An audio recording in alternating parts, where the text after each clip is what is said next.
Günel müəllimə, sizlə başlayaq. Bəli, axşamınız xeyir. Axşamınız xeyir olsun bir daha.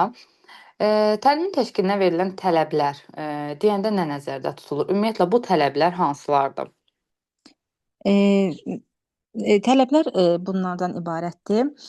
Şəxsiyyət yönümlü təhsil sistemində deməli, mərkəzdə dayanan tərbiyəçi müəllim və uşaqların funksiyaları burada əsasən rol oynayır. Onlar burada münasibətlər subyekt olmalıdır. Yəni əvvəllər ənənəvi təlimdə obyekt-subyekt anlayışı olurdu. İndi isə bizim təhsilimizdə subyekt-subyekt forması daha məqsədə uyğundur. Yəni burada müəllimlərin rəhbərlik funksiyası dəyişir, informasiya verilməsi daha çox informasiya uşaqlara verilir də. Yəni informasiyanı uşaqlar ötürür, yəni öz bildiklərini daha çox iştirak uşaqlara verilir.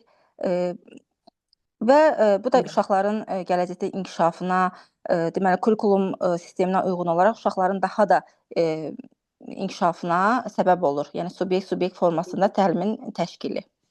Hı hı. Düzdür. Dediniz ki, təhsil sistemində ümumiyyətlə pedaqoji prosesin mərkəzində dayanır tərbiyəçi müəllim və Hı -hı. uşaq. Bəli. Və bunlar arasında əlaqə subyekt formasında olmalıdır. Nə deməkdir bu subyekt formasında? Subyekt forması o deməkdir ki, yəni əvvəlcə obyekt-subyekt forması idi. İndi isə həm subyekt uşaqlara subyekt necə ki müəllimlərə biz subyekt formasında baxırdıq, indi uşaqlara da o formada baxırıq. Yəni öndə həm tərbiyəçi, həm də uşaq dayanır. Yəni uşaq daha çox rol uşaqlara verilir də. Yəni interaktiv təlim metodu olur. Ənənəvi metoddan fərqli olaraq burada uşaq daha çox fəal iştirak eləyir. Hı hı. Yəni uşaqlara bir şəxsiyyət kimi, subyekt Yanaşılır, deyilən bəli. nəzərdə tutulur. Məsələn, obyekt nədir? Obyekt bir Bir, obyektdir. Amma bir növ subyekt. əşya münasibətinə bənzəyir obyekt. Ona görə o Hı hı. idarə Testlərdə yoxdur. çox Yəni vaxt subyekt qarşınıza forması çıxa olmalı. bilər. Testlərdə qarşınıza çıxa bilər ki, yəni müəllimlə uşağın funksiyaları necədir? Subyekt formasında. Yəni müəllimdir, necə ki şəxsiyyətdir, uşaq da şəxsiyyətdir. Yəni uşağa da mütləq şəkildə şəxsiyyət kimi yanaşmalıyıq. Bəs yaxşı, uşağa şəxsiyyət kimi yanaşırıqsa, demək ki, uşağı bir şəxsiyyət kimi də yetişdirməliyik. Uşağı şəxsiyyət kimi yetişdirmək üçün hansı tələbləri reallaşdırmalıyıq? Hansı fəaliyyətləri yerinə yetirməliyik? Təbii ki, burda məktəbəqədər təhsildən söhbət gedirsə, biz uşaqların sağlamlığı, təhlükəsizliyi üçün şərait yaratmalıyıq. Uşaqların yəni hüquqları qorunmalıdır. Onların inkişafı üçün qidalanması təmin olunmalıdır, tibbi müayinədən keçməlidir. Onların fiziki cəhətdən inkişafına üstünlük verilməlidir. Həm uşaqların sağlamlığının qorunması üçün onların fiziki, fəal hərəkətlərini artıran gündəlik şərait yaradılmalıdır uşaqlara. Hı hı. Eee, Eləcə də necə deyim, məşğələlərdə bu özünü göstərməlidir. Eee, Həm oyunlarda özünü göstərməlidir, həm gün rejimində özünü göstərməlidir. Düz. Yəni bir şəxsiyyət olmaq üçün uşağa hansı vacib məqamlar lazımdır? Yəni nələr lazımdır? Bir şəxsiyyəti necə görürsüz siz? Uşağın hərtərəfli inkişafını təmin etmək, yəni onların eee necə Həm deyim, idraki. idraki, həm estetik, yəni hər bir cəhətdən uşaq inkişaf eləməlidir. Mhm. Bax, bir uşağı şəxsiyyət yönümlü yetişdirməyi, elə şəxsiyyət yönümlü didaktik prinsipindən də yadınızda saxlayarsınız ki, 4 Hı zəruri hı. həyati bacarıq var idi ki, onları uşaqda formalaşdırmalıyıq. Yəni bir şəxsiyyət yetişdirmək istəyiriksə, bu 4 zəruri həyati bacarığı uşaqda formalaşdırmaq lazım idi. İndi Günel müəllimə, siz mənə o 4 zəruri həyati bacarığı deyin. Im, Müəllimə, prinsipləri sayım, yəni Yox, bax şəxsiyyət yönümlü həyatda bacarıq. didaktik prinsipində 4 zəruri həyati bacarıq var idi ki, biz uşaqda bunu formalaşdırmalıydıq. Yəni bu 4 zəruri həyati bacarıq olmasa biz uşağa bir şəxsiyyət kimi baxa bilmərik. Biri idrak idi, biri İdraki, psixoloji və sosial, idrak, ünsiyyət, Ünsiyyət, psixomotor bacarıq, psixomotor bacarıqlar bəli. bir də milli bəşər. dəyərlər. Deməli, uşaq əgər şəxsiyyət olmaq üçün həm onun idraki olmalıdır, həm Hansılar ünsiyyət işləməli? qabiliyyəti olmalıdır, həm psixomotor bacarıqlar olmalıdır. Psixomotor bacarıqlar deyəndə də nə nəzərdə Həm tutulurdu? kiçik motor, həm də böyük motor bacarıqları. Hı. Gövdədən yuxarı hissə kiçik motor, gövdədən Hı. aşağı hissə böyük motor bacarıqları. Düzdür. Həm kiçik, həm böyük motor bacarıqları, bir də dəyərlər. Dəyərlər deyəndə nə nəzərdə tutulur? Dəyərlər, yəni insan irqindən asılı olmayaraq, o idi deyəsən dəyərlər. Yox, o Deyə Milli bilərəm. bəşəri dəyər. milli dəyərlər, milli iftixar hissi, vətənpərvər böyüməsi, vətənə layiq övlad tərbiyə etmək. Amma məsələn burada diqqət edək, milli bəşəri dəyərlər. Həm milli düz deyirsiniz, milli tərəfini düz deyirsiniz, həm milli vətənpərvər ruhda yetişmək, vətənə hörmət eləmək, rəmzlərini tanımaq. Eyni zamanda bəşəri dəyərlərə də sahib olmalıdır insan. Yəni sadəcə yaşadığı ölkəyə, öz vətəninə dəyər vermir. Yəni başqa ölkələrə də hörmətlə yanaşır, başqa dinlərə də, irqlərə də hörmətlə yanaşır və onları da qəbul eləyir. Tolerantlıq göstərir. Deməli bir şəxsiyyət olmaq üçün milli bəşəri dəyərləri olmalıdır eyni zamanda uşaqların. Əxlaqi keyfiyyətlər. Yoxsa əxlaqi keyfiyyətlər formalaşmalıdır. Günel müəllimə, təlimi düzgün şəkildə təşkil etmək üçün biz pedaqoji prosesi tam qurmalıyıq. Pedaqoji proses tam olmalıdır. Pedaqoji prosesin tamlığı deyəndə nə nəzərdə tutulur? Necə qurmalıyıq? Baxın, özünüz başa düşdüyünüz kimi belə situasiya şəklində deyin ki, məsələn, mən pedaqoji prosesi necə tam quraram? Pedaqoji tamlığı qurmaq üçün, yəni uşaqlara yenə də şəxsiyyət yönümlü yanaşmaq lazımdır. Yəni uşaqların fərdiliyini, müxtəlifliyini nəzərə almaq lazımdır. Yəni həm məşğələni qurmaq üçün, həm o hər bir fəaliyyəti təşkil etmək üçün uşaqlara fərdi və differensial yanaşmaq lazımdır. Düzdür, o da düzdür. Ümumiyyətlə pedaqoji prosesi tam qurmaq istəyiriksə, elə bütün təlimin təşkilinə verilən tələbləri reallaşdırmalıyıq. O düzdür. Ümumiyyətlə pedaqoji proses deyəndə nə nəzərdə tutulur? Mənə onu deyin bir dənə. Pedaqoji proses təlim də, yəni təlimin düzgün təşkili. Müəllimin, yəni ki, tərbiyəçinin düzgün həm o plana aiddir, həm planı düzgün qurmalıdır, həm uşaqlara yanaşması. Yəni mən belə düşünürəm pedaqoji tamlıq. Düzdür. Belə deyək, baxın pedaqoji proses deyəndə necə olmalıdır? Həm bilik olmalıdır, həm bacarıq olmalıdır orada, həm vərdiş formalaşmalıdır və eyni zamanda da tərbiyə formalaşmalıdır uşaqlarda. Deməli mən pedaqoji prosesi tam şəkildə qurmaq istəyirəmsə, nə edirəm? Öncə uşağa biliyi ötürürəm. Biliyi öyrədirəm. O biliyi nə edirəm? Bacarığa çevirirəm. Uşaq onu fəaliyyətdə göstərir, bacarığa çevirir.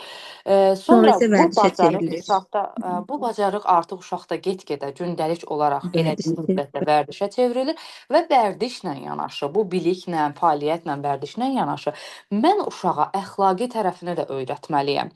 Nə öyrədirəmsə onu tərbiyəvi tərəfini də, daha doğrusu tərbiyəvi tərəfini də öyrətməliyəm. Məsələn, gigiyena qaydaları ilə bağlı mövzumuz gigiyena qaydalarıdır. Bununla bağlı dərs keçirəmsə, biliyi ötürməliyəm. Uşaqlar onu icra edib fəaliyyətə keçirməlidir. Gündəlik olaraq onu vərdişə çevirməliyəm və eyni zamanda da onun tərbiyəvi tərəflərini uşağa öyrətməliyəm. Bax, bunların hamısını birlikdə vəhdətdə öyrətdiyim vaxt pedaqoji proses artıq nə olacaq? Tam olacaq. Amma məsələn mən gəldim, sadəcə biliyi öyrətdim uşaqlara, amma heç onlar fəaliyyətə göstərmədilər. Gəldim məsələn yol hərəkəti qaydaları haqqında uşaqlara məlumat verdim, getdim. Heç görmədim uşaqlar onu öyrəndilərmi, öyrəndiklərini göstərdilərmi, gedib onu gündəlik olaraq məsələn yolda, svetoforda hərəkəti, yəni əməl edirlərmi, vərdiş ediblərmi və onun tərbiyəvi cəhətini nə üçün belə etmək lazımdır, hansı səbəbdən belə etmək lazımdır? Yəni həm də insanlara hörmət baxımından bax bunların hamısını birlikdə vəhdətdə öyrətmək lazımdır ki, pedaqoji proses tam olsun. Bir də Günel müəllimə, siz mənə deyin təlimin təşkilinə verilən tələblər hansılardır bəs?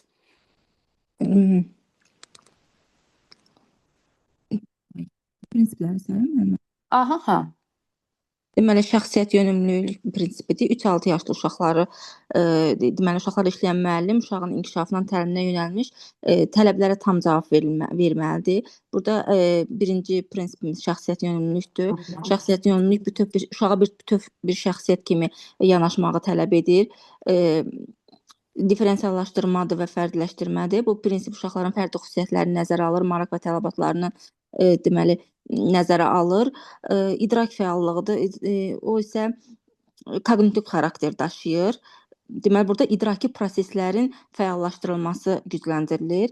Əyanilikdir. Bu isə bağçada uşaqların öyrənməyə olan marağını stimullaşdırır. Onların öyrəndikləri daha da keyfiyyətli olur. Əməkdaşlıqdır. Əməkdaşlıqda tərbiyəçi, müəllim, uşaq və valideyn münasibətlərinə aiddir, nəzərdə tutulur. Nəticə yönümlülük isə fəaliyyətin əvvəlcədən müəyyən olunmuş nəticələr əsasında qurulmasını təmin edir. Deməli, bunlar təlimin təşkilinə verilən əsas tələblər və prinsiplərdir ki, təlimin təşkil edəndə bizim məşğələ prosesimiz, yəni təlim prosesimiz nəzərdə tutulur və bunlara verilən tələblər də bunlardır. Biz didaktik prinsiplər də öyrənmişdik. Bir dənə siz didaktik prinsiplər də yadımıza salın bizim. Ola bilər ki, sıralanmanı düzgün qoymaq. Fərqi yoxdur. Əsas o da farklı deyil. Uşaq yönümlülükdür, şəxsiyyət yönümlülükdür, inteqrativlikdir. Burada da müəllimə əyanilik deyəsəm var, əyanilik. Biraz daha dəqiqləşdirin. Deməli, uşaq yönümlülük prinsip, şəxsiyyət yönümlülük, sonra differensiallaşdırma var, tələb yönümlülük var. Yox, differensiallaşdırma təlimin təşkilinə verilən tələbdir. Tələb yönümlülük prinsipi var. Əməkdaşlıq da deyə bilərəm. İnteqrativlik var. Bir də varislik. Varislik, Azərbaycançılıq. Azərbaycançılıq, nəticə yönümlülük. Dünyəvilik. Varislik, dünyəvilik. Dinləyirik. Deməli, bunlar didaktik prinsiplərdir. Biri var məktəbə qədər təhsildə istifadə olunan didaktik prinsiplər, ümumi olaraq prinsiplər bunlardır. Bir də var təlimin təşkilinə verilən tələblər, hansı ki, məşğələnin təlimin təşkilinə verilən tələblər isə bugünkü sadaladıqlarımızdır.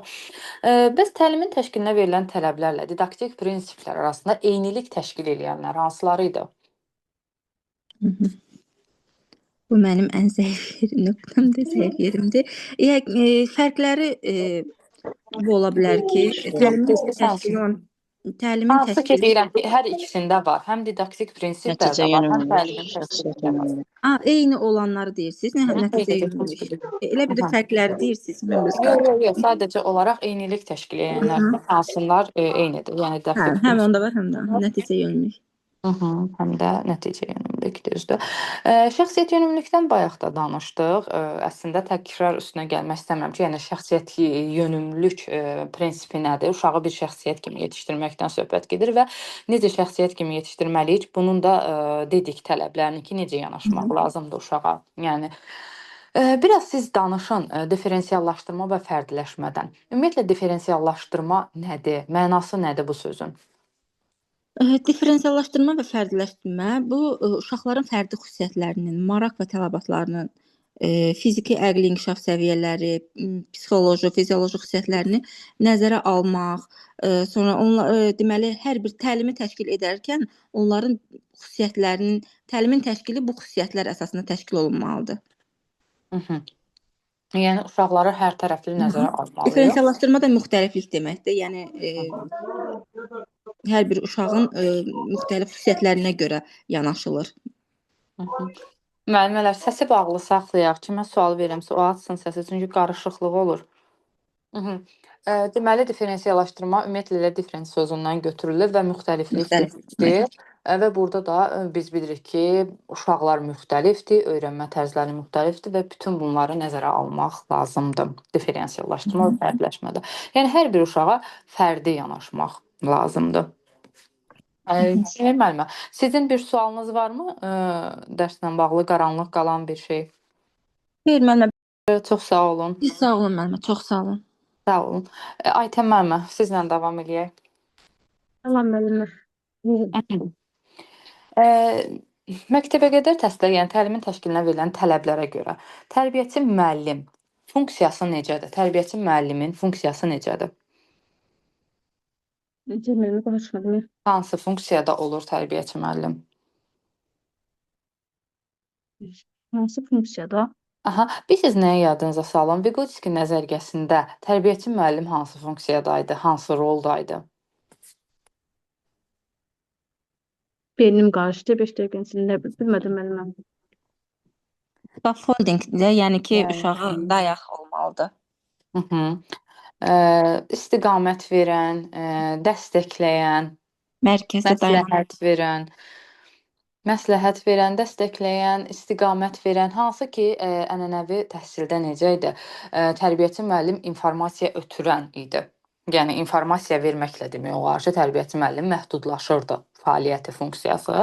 Amma artıq yeni baxanda, yeni təlimin təşkilinə verilən tələblərdə tərbiyəçi müəllimin rəhbərlik funksiyası artıq dəyişilib. Rəhbərlik funksiyası dəyişilib, yəni burada informasiya vermək məhdudlaşıb. Tərbiyəçi müəllim artıq daha çox informasiya vermək yerinə nə edir? Uşaqlarla interaktiv şəkildə. Davam edin Ayşə xanım.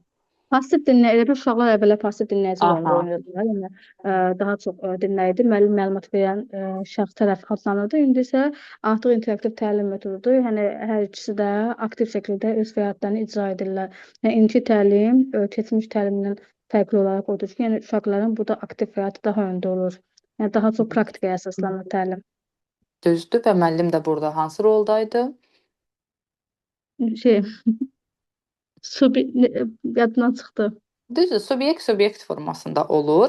Sadəcə müəllim bayaq da dedik, burada istiqamət verən, məsləhətçi rolundadır. Artıq məsələn, o avtoritar rejimdə müəllim necə idi də, yəni belə tam başda müəllim idi də, müəllimin rolu başdaydı. Amma indi burada görürsüz artıq müəllimin rolu tamamilə dəyişilib. Müəllim sadəcə uşağa kömək eləyir, scaffolding eləyir, istiqamət verir, əlaqələndirir, inteqrasiya eləyir. Bax bu formada scaffolding nə idi? Əlaqələndirmə idi, istiqamət vermək idi, məsləhət vermək idi, tapşırığı uşaq üçün asanlaşdırmaq idi.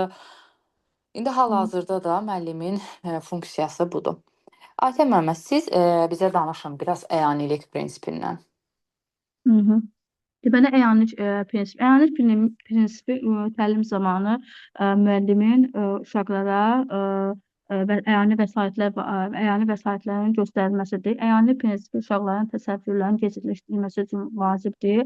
Uşaqların təsəvvürlərinin səmimiləşdirilməsində mühüm rol oynayır. Əyani prinsipi vasitəsilə uşaqlar bilikləri daha asan və tez yiyələnirlər. Təsəvvür edin ki, təlim zamanı müəllim uşaqlara bilik verir və heç bir əyani vəsaitdən, texniki vəsaitdən, illüstrasiyadan istifadə etmir və şifahi formada çatdırırlar. Və bu zaman uşaqlar heç bir biliyə nail olmur. Yəni beyinci təsəvvürlər, hansı məsələn bir obyekt deyir, tutaq ki, xalça deyir və yaxud alma deyir, hansı bir əşyanın adını çəkir və bu uşaq bu əşyanın yeni tanış olacaq. Bu əşyadan yeni tanış olmaq üçün uşaq gəlir onu görsün və yaxud toxunsun, ona baxsın və müşahidə etsin. Və bu müşahidə olmadığı müddətdə artıq uşağa biliyə yiyələnmir. Komensky'nin bir sözü var, söz qabıq əşya isə onun nüvəsi sayılır. Yəni əyanilik əsasında uşaq biliyə daha asan və uzun müddətli çatmış olur. Bəs mən desəm ki, əyanilik prinsipi ən çox hansı məşğələlər üçün daha vacibdir? Ən önəmlidir də orada. Ətraf aləmi tanışlıq məşğələsi məncə ən önəmli olan. Çünki artıq məsələn ətraf aləm haqqında öz təsəvvürünü gerçəkləşdirməsində burada ən çox əşyaları tanımaqdır, ətraf aləmi tanımaqdır. Yəni burada ən çox məncə onda olmalıdır. Mütləq şəkildə. Bütün məşğələlərdə təbii ki, əyanilik önəmlidir, amma ən çox deyərdim ki, ətraf aləmlə tanışlıq məşğələsi ümumiyyətlə əyanilik olmadan keçirilə bilməz. Yəni bu mümkün deyil. Məsələn, bədii təfəkkür məşğələsi keçirəm. Nağılı oxuya bilərəm. Düzdür, təbii ki, nağılı oxuduğum vaxt illüstrasiyalardan istifadə eləmək daha yaxşı olar. Personajlardan istifadə eləmək daha yaxşı olar. Amma bəzən olur ki, yəni bunlardan istifadə etmədən də mən nağıl oxuya bilirəm uşaqlara. Bax, bunları nəzərə alaraq, təbii ki, əyanilik prinsipi bütün məşğələlər üçün vacibdir. Amma ən vacib hansı məşğələdir ki, ümumiyyətlə əyanilik olmasa o məşğələni keçmək mümkün deyil? Deməli, bu da ətraf aləmlə tanışlıq məşğələsidir. İndi Aytən müəllimə, siz bizə bir də deyin, idrak fəallığı nədir? Sonra da əyaniliklə idrak fəallığının fərqini izah edin. Deməli, idrak fəallığı o deməkdir ki, burada məktəbəqədər təhsil müəssisəsində ümumiyyətlə məşğələdə təlim materiallarının koqnitiv xarakter daşımasıdır. Təlim şəraitində deməli onların reallaşdırılmasıdır. Məsələn, məşğələdə təlim fəaliyyətində müəllim uşaqları məşqə keçməkdən əlavə təlim verməkdən əlavə onların idrakını daha da cəlb etməli, motivasiya verməlidir. İdrak fəallığı bu deməkdir. Yəni uşaqları tədqiqatçılığa, müstəqilliyə, araşdırmalığa cəlb etməsi deməkdir. Əyaniliklə onun fərqi odur ki, məsələn, əyanilikdə məsələn biz əşyanı göstərir, hər hansı bir təlim keçərkən tutaq ki, alma mövzusunu keçsəm, alma mövzusunda almanı göstərirəm. Və yaxud da ki, məsələn, amma idrak fəallığında isə belə deyək, tutaq ki, A hərfi keçirəm, A hərfinə uyğun almadan